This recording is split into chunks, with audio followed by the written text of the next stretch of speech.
So what you got to do is you got to do for yourself. You're not going to find this information in school. You got to pick up a book. You got to get around people that are doing the same thing. You basically got to see who is successful and let me do the things that they are doing. And that's pretty much it. Yeah. But it starts with yourself. What's up, creators? Anthony Rudolph here, and welcome back to Born to Create.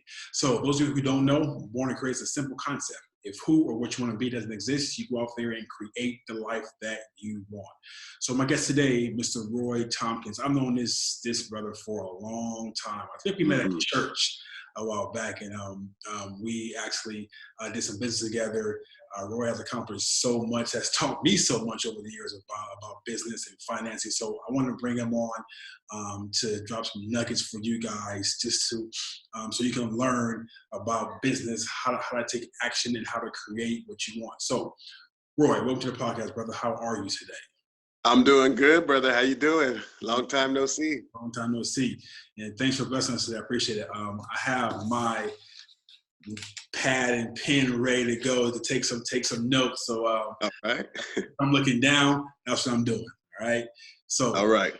So I want to bring you on because you have a wealth of knowledge in business, and you've done so much. I wanted to update myself and update everybody else on what you're doing. So let's start from the beginning on how you got into being an entrepreneur, and from where you came from to where you are now, as far as just getting started as an entrepreneur. All right. Well, we got to go back some years for that, but it basically started when I was basically listening to my parents and the mainstream advice of going to school and getting a good job and going to work for the rest of your life till you retire. And so I did that. I went to college, got an engineering degree, and began working and feeling like I was on top of the world for a quick minute. And then I realized, wow, I still got to live paycheck to paycheck. This ain't working. You know, there's a lot more that I want out of my life, and I want to have control over my time and all that. So I started looking into business and started getting involved in things like network marketing, reading books, you know, to kind of get a foundation. And then some years down the road, after gaining some knowledge, you and I started working together. We got some things accomplished together. It was definitely a great learning curve and some ups and downs and some good successes. So we got a lot out of that.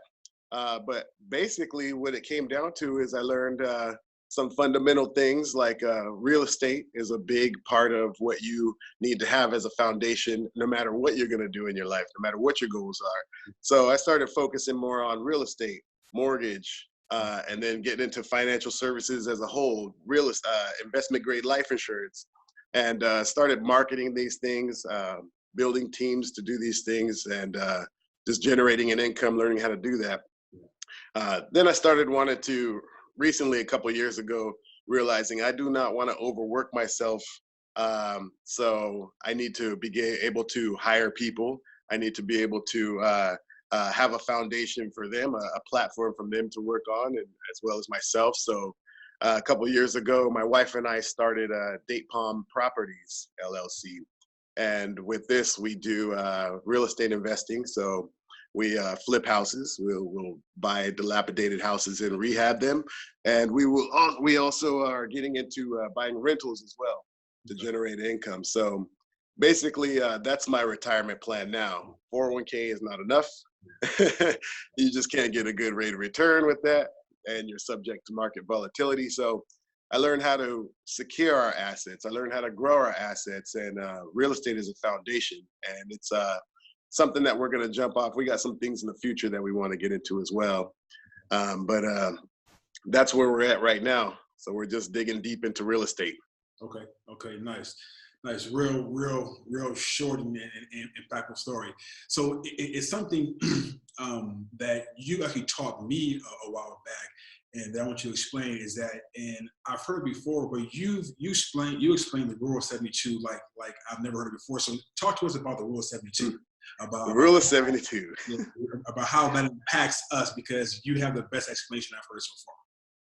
First of all, I'm kind of upset that this is not taught in high school because this is something that everybody should be aware of. Yeah. But the Rule of 72 it's a basic rule of thumb, and it's a powerful tool. And basically what you want to do is, everybody knows that they need to save money or invest money for their retirement, for example. Right. And if they were ever to look into their retirement plan, they would see that they're probably earning somewhere between 4 and 6% rate of return. So rule of 72 works like this. It tells you how long it's going to take for your money to double. So let's say, for example, you had $50,000 to invest, and you put it in a vehicle that's going to earn 6% rate of return. That means that it's going to take approximately 12 years to double. So in 12 years, let's say you're 30 years old. In 12 years, by the time you're 42, it's going to double to 100,000. By the time you are 54, then it's going to double again to 200,000. You follow me? So that's something that you want to understand, because you want to plan for your retirement, whatever age that is, and you want to control it. You don't want to just go by the status quo and follow the masses and let them decide when you retire and how much you're going to get. Right. So this is the powerful thing. A lot of people are not aware you might be able to get a 12% rate of return. Mm-hmm. And a lot of people don't know where to get that secured rate of return. You can double your money in essence in 6 years. So in the same scenario, let's say you're 30 years old and that $50,000 investment is working for you. That means by the time you're 36, it will double to 100,000. Mm-hmm. When you are 42, it'll double again to 200,000. Right. When you are 48, it'll double again to 400,000. And when you are 54, it'll double again to 800,000.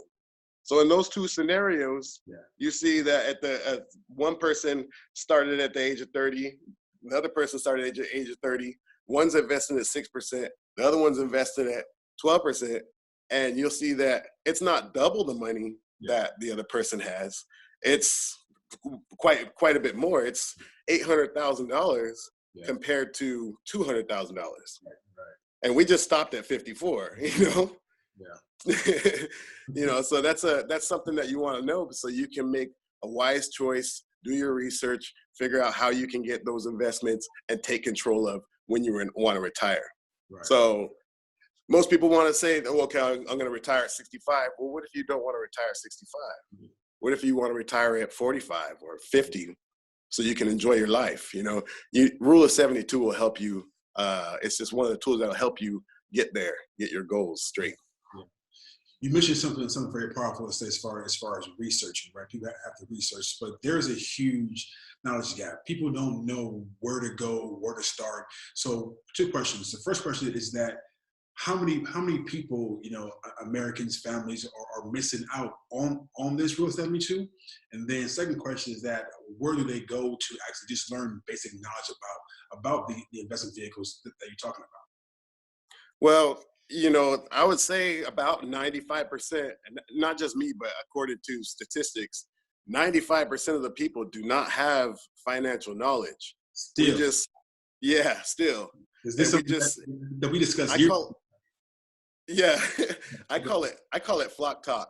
So it's like, imagine a bunch of sheep and everybody's ba, ba, ba, ba. They're listening to each other. They're following each other. And they're all being led by somebody else, right. Led by some shepherd that just wants to, fleece them and make profits for themselves. So what you got to do is you got to do for yourself. You're not going to find this information in school. You got to pick up a book. You got to get around people that are doing the same thing. You basically got to see who is successful and let me do the things that they are doing. Yeah. And that's pretty much it. Yeah. But it starts with yourself. Yeah, it does. I mean, and even my personal story, it's like I had no idea, what to do, how to invest, even how to make money outside of my job. But me, I was sort of like forced into being an entrepreneur. I've always wanted to be an entrepreneur, but I was forced into it because, at a young age, I caught a misdemeanor and I couldn't get a job because they did background checks, right? Oh, right. So that had me search, like, what else am I going to do? What can I do? And even though, it was just a misdemeanor, but it did keep me from getting good paying jobs. So in the back of my mind, I always wanted to be an entrepreneur, but I let the job security keep me. Well, I would do it next year. I would do it next year. I do it next year until I was forced into it. And most people aren't forced into it, but once they go to work and clock in and tell, oh, this is your last day, at that point, they're forced into it. But you're right. I mean, just getting out there, finding mentors, reading books, just really having an open mind, right? An open mind to want to do more. But that rule is like super, super important. And I just want you to share that. So let's talk about Date Palm. So you started, you said about 2 years ago? Yes, about 2 years ago. Okay. So walk us through your process as far as how did you get into real estate, and then how is that? How are you finding your properties right now? Ooh, well, I've known real estate has been powerful for quite a long time. I just didn't really understand how I wanted to get involved, and I was always involved in some way. So before, I got my start in mortgages, and it wasn't just selling mortgages. It was basically showing people how to take their home equity and leverage it to use it to work for them instead of earning a 0% rate of return. Yeah. So that's where it started for me. And I was able to start raising funds for people to put into various investments, investment grade life insurance, different kinds of things like that. When you and I got together, you had been already in the real estate game doing your share of flipping and all that. And of course, it continued on. We continued in raising funds, helping people get their finances together. And so that was that.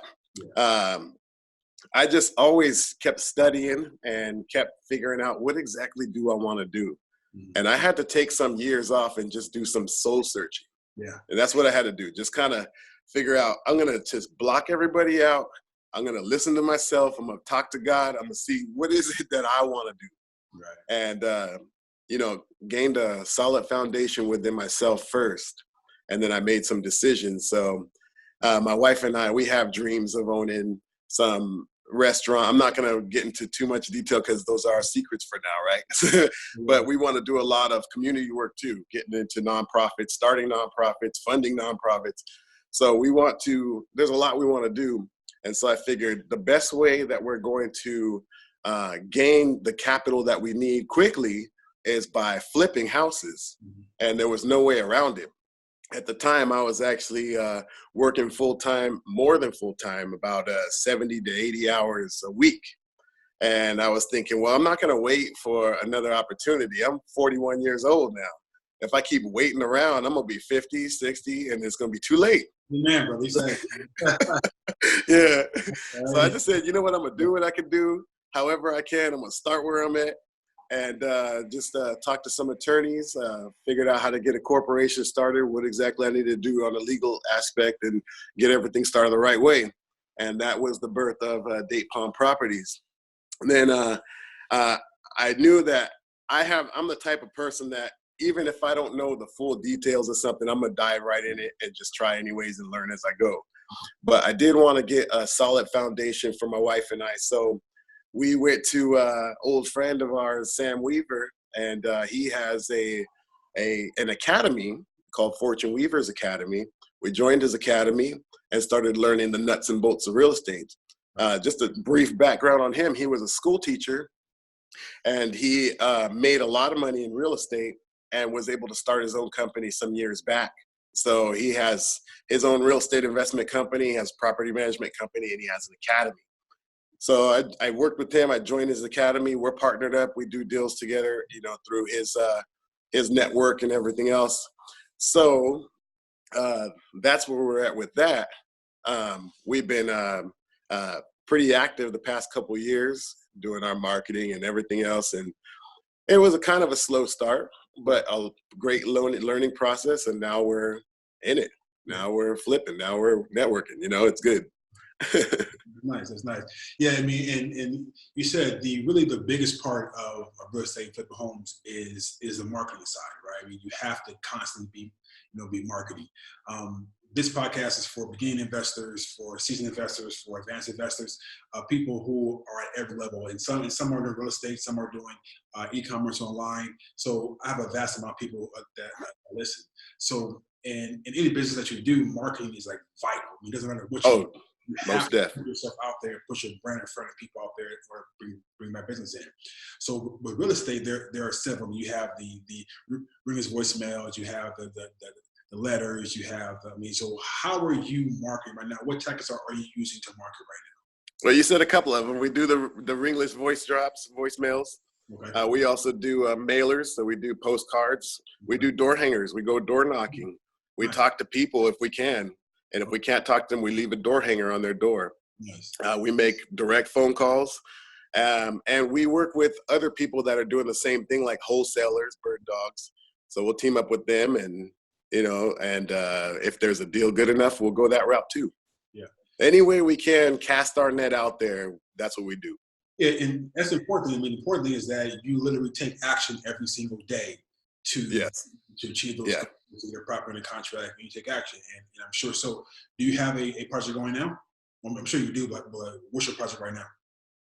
What was that? Your project right now. What project are you working on right now? What project? So I have a project right now currently in the West Adam district of LA. Oh, nice. Okay. And it's a great neighborhood. It's full of nice homes. They're over $1 million, about $1.2 to $1.4 million homes. I did not find this deal myself. There was a wholesaler that got a hold of this, and he was able to put it under contract for about $788,000. And he took a nice healthy fee for it, but it was well deserved. I mean, he took about $50,000 fee in total. There were between two of them. So one wholesaler to another wholesaler to me, right? And there was still plenty of room because this house should sell for about $1.3 million. Nice. And it needs about $185,000 of work. That's not so. No, not at all. It's a great deal. So I was willing to pay that finder's fee. Yeah. Nice. Okay. So the number one reason that keeps people from going to real estate is thinking that they don't have the money to get in. Thinking that I don't have $780,000 to get in. And I'm at straight up, Roy. Did that $780K come out of your pocket? No. A little bit of it did, but definitely not that much. No way. Yeah. So how'd you fund it? There's a saying that everybody hears, it takes money to make money. Yeah. That's true, but it doesn't have to be your money. You can use other people's money. Right. And so you can, if your credit score is good enough, you can qualify for loans, you can qualify for lines of credit. Or if you don't have a credit score, you can go out and find somebody who does have the funds, or who does have the credit, or who does have resources to other people that do somehow, and link up with them. Right. So I also have investors involved on this as well. So I use my own money, I use lines of credit, I use loans, and I use other people's money, other investors' money. Yeah. And I get it in the form of a private loan. They get a nice, great rate of return, somewhere, depending on the project, it could be between 10 and 12%. They might have money sitting in a 401k, an old 401k. They can use that. They don't have to cash it out. They can use a self-directed IRA. They can have money in their house earning a 0% rate of return. They can use that, So I take the opportunity to use other people's money and help them get the rate of return that they otherwise would not get. Right. So basically, you're saying that there's no excuse not to get something done. If you really want to do it, you'll find a way to get it done. Oh yeah, start from wherever you're at and move forward. Yeah, a lot of people do think that. I used to think that a long time ago, but if you really, really want to do something, you have that passion within you, some way, somehow it'll get done. You just have to make that decision. That's the goal. You have to make that decision and be willing to work hard, because it's not easy. You've got to be willing to work hard. Hard work is important. I mean, it happened to me on my very first flip. Is that I was told, well, just go find the deal and the money will come to you. I'm like, how can money come to me if I just go find a deal? And I was really hesitant. I went out there and I found my first deal. And I said, it was in Highland, California, out here by San Bernardino. I found the deal, got in contract, and I wanted to flip it, but I had zero money. You had some of your money. I was in the negative, right? So how am I going to finance this deal? But just go and present it to an investment group. That's right. So I did that. I had 3 or 4 people come to me and say, "Hey, I will help you with this deal." So you're right. I mean, all you gotta do is just really go after it. And if there's money there, people will come, right? Oh yeah. Most investors prefer to be passive, right? They don't go out there and find the deal, hunt the deal down, talk to the seller, do the rehab. They just want to give you the money and say, here's the money. You just give me back my return, right? There are more of those, I think, than wholesalers or rehabbers, right? Because they have no idea. And I think you and I met one before named Arnold, right? Remember Arnold? That's right. Yeah, so he was a passive investor. I mean, he just wanted to put money into a deal. But there are an immense amount of people out there who do that thing. So don't sit there and wonder, guys. We're always saying just get up and go do it and take action, and you will be able to achieve what you want to achieve. Yes. So definitely. So my next question is that your ability to get things done, take action, and go out there, your goals and for your family. Most people aren't born with, because we're born green or nothing. Then all the negative influences to our life, make us negative in a sense, right? So, at what point did your mindset change? As far as better question, where did the mindset come from? The mindset that you can achieve what you want to achieve, and you can go out there and do it despite what everybody's telling you. That came at a pretty young age. When I was about 21 years old, I had met he was a Chinese man who was very wealthy and very wise. And we sat down and I had the opportunity to pick his brain and learn from him. And he would tell me things that would blow my mind. I mean, I was thinking about it the other day. He goes, "I don't know how you guys do it. I don't know how you guys go and wash your cars and mow your lawns and all this." And I'm like, "What?" He goes, "I don't know why you guys just don't pay somebody else to do it." And I'm thinking, yeah, but that's going to cost money. I can't do that. I got that mindset. Yeah. Then later it clicked. If you have everybody else, if you enlist other people to take care of your menial tasks and everything, you can focus more of your time, leverage your own time, studying, developing yourself, learning, and just getting out there and doing it, doing something, whatever it is. Yeah. So that kind of switched my mind there. It made me realize I need to do more than just work. Yeah. I mean, of course, if you got to work, you got to work. You got to do what you got to do. But you don't have to only work. You can always find a way to do more than that, Definitely. And that reminds me of a story. I have a mentor of mine. He was telling a story about his accountant makes $400 an hour, right? It's accountant or lawyer, right? So basically, that person said, "Well, you know what? I wash my own car." Like, "Well, why wash your own car?" "Because I want to save money." So you can pay somebody $25 an hour to wash your car, or you're doing it, saving $25 an hour, but you're missing out on $400 an hour. Right? That's right. Exactly. That $400, that 1 hour can make you $400, but you're doing it just to wash your car and save $25 an hour. Which I was like, wow, that makes so much sense, right? Yeah. Yeah. So many times we allow others to define us, and they define how much we're worth an hour. They define what we're capable and not capable of doing, or what we're allowed to do and not allowed to do. Right. And there has to be something that clicks in our mind that says, "No, I want control of my life. I deserve this amount. I'm worth such and such amount." That click has to take place. Yeah. Yeah. And I always ask my guests, because we talk about the business success, right? But there's been some adversity in your life, right? Some adversity, some things that you had to overcome, like everybody. Just talk to us about how you overcame some adversities. Like, what makes you keep going? I mean, why not just stop and just go get a job? Why do you keep going on an entrepreneurial journey? You know what? Whenever you're doing anything, you're going to fail. You're going to fail. And you should expect to fail.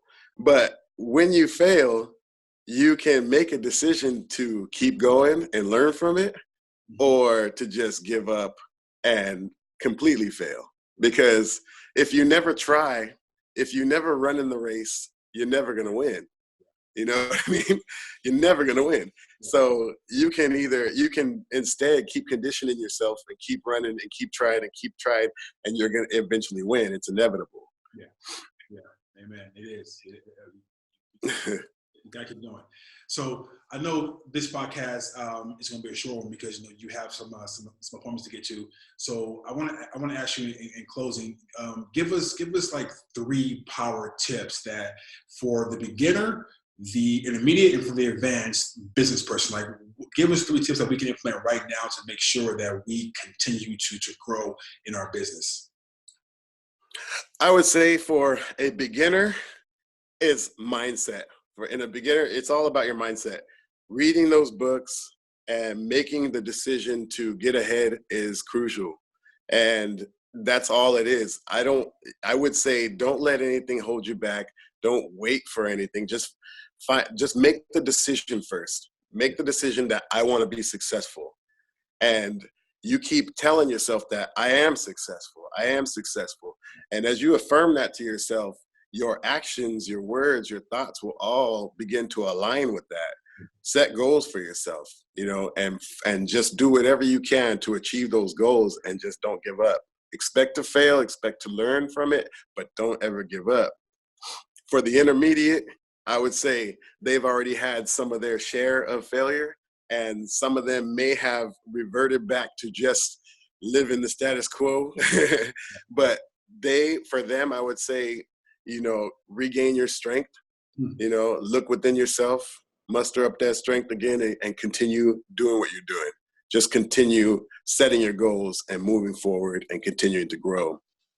For the advanced, there's not much I would tell them. They could probably teach me some things, right.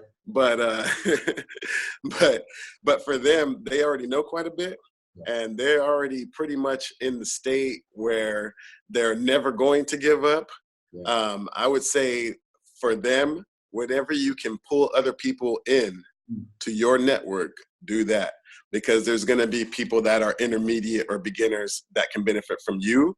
And you could also benefit from their efforts as well. So, and the more you grow, you can never have enough. You yourself may have enough, but there's a lot of other people that you could provide opportunities for. Yeah. So that's what I would say. Give to charity, whatever you can do, fund some kind of programs, whatever you can do. Okay. I actually got 4. So I got mindset, make a decision. I got set goals, expect to fail, regain your strength, which is a good one, and then pull other people up to your network. So yes, those are 4 amazing ones. So how do we find you, or how do we get connected with you? Where are you right now? You can go to, we have a Facebook page, Date Palm Home Solutions. That's my DBA. We also have an Instagram page, Date Palm Home Solutions. So you can find us there. We do have a website that is particularly for distressed homeowners, but you can take a look at that. And that is datepalmhomes.com. And our company number, you can call us. It's 1-800-774-4577. And listen to the recording. You can reach out to us and we will get back to you. I'm always interested in looking to network with people or any way that I can help people or we can help each other. I'm always looking for that. I'm all about that. Perfect. So, yeah. All right. So any last words in closing? No, it's been great catching up with you, brother, and hopefully we'll catch up with each other when I get around into town sometime. Yeah, that's it. Like maybe a half hour from each other. I'm in Riverside. You're in Babin, right? I live there. I store my family there. Okay. I travel all over the place.